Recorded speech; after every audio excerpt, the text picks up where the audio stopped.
What's happening? We're back and we're going to talk about taking care of each other. My name's Rodney. I'm Keith, and this is the More in Common Daily Chronicle, where we chronicle our journey to get where we're going, ultimately to build a video diary for our girls to look back upon our journey in hopes that they can learn a thing or two as they build out their path, and then build some community around it because we love engaging with you folks and learning from you all too. So Yeah. um, it's a interesting time, as if you're in the professional world, every conference call that you're ever on starts with. It's an interesting time with It's an COVID interesting 19. time. COVID-19. Yeah. And Um, speaking of building community, I think that is a lot to do with the idea behind this topic of taking care of each other. We're seeing, I think we're seeing more than ever how much we depend on each other. Um, to get things done, for socialization, for our well-being, for the economy, for healthcare. It's like and and there's a fair amount of stories on both sides of the spectrum. People taking care of each other, people not, people being real yeah, big a-holes, and that's kind of not new. But I think the situation is so new, that there's a lot of fear and a lot of stress and a lot of people that would probably not take part in the foolishness and the tomfoolery have been recently, because just fear is powerful. People don't know what to do. They don't know how to react. And I just want to. I think my main point is we just got to remember, like we just got to remember to take care of each other, and as much as we can. yeah. I think about There's a lot of unknowns. But when you sorry, when go you ahead. brought the idea, this topic up. The first thing I think about is something that More in Common as a platform is all about, and that's compassion, Hmm. right? Compassionate conversation, compassion with each other, empathy.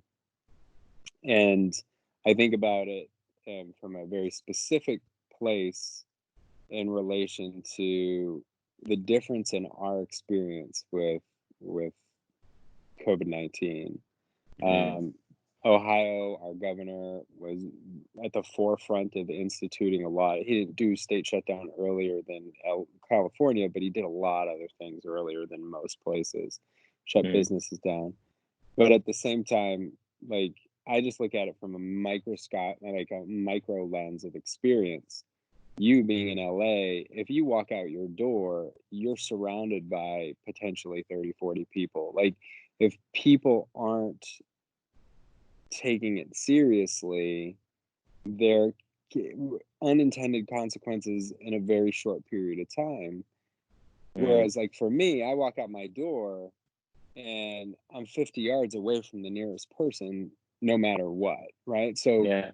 like, my experience with this isn't quite as, like, I'm taking it seriously. I'm doing the certain things, but it's not quite as mentally and emotionally impactful. And I think you see that this is an opportunity. Like, there are a lot of people out there that fall within those divides, and it's just really Mm. important to understand, like, the experience that each one of us has with it is going to be different, but knowing Yeah. that we do have to just take care of each other because this thing doesn't care about any of us.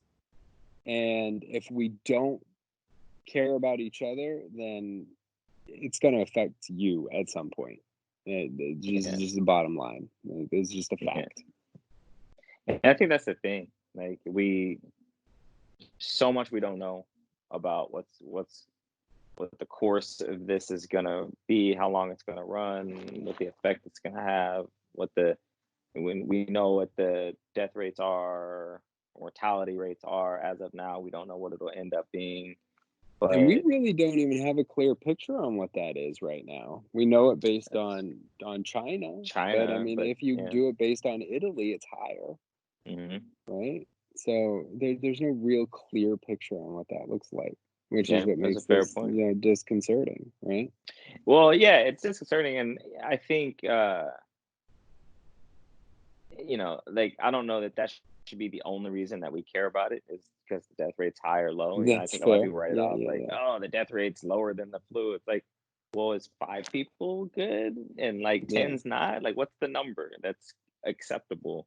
Like, if you were one of those 10, would you be okay with it? Like, right. so I just think like just the basic sentiment of like we're all humans. None of us want to die from a virus. None of us want to die, period. We know it's going to happen, but like none of us want to get sick and ill and die from a virus. And like just doing the best to take care of each other, of our neighbors, reaching out to um, the elderly in our communities who are afraid to go out or maybe unable to go out because they have immune issues, or even the younger folks in our communities that have immune issues and they can't get out to get the supplies that they need. Maybe just offering to help out and drop some supplies by uh, Yeah.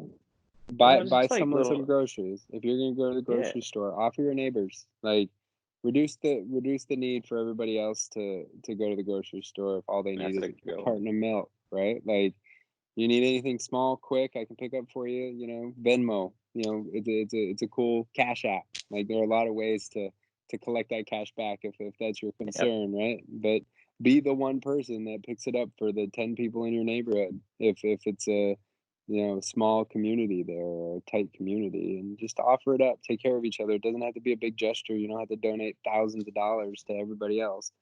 Yeah. Just see if you can reduce the amount of the social flow, and you know take Yeah. rotations, do what you need to do.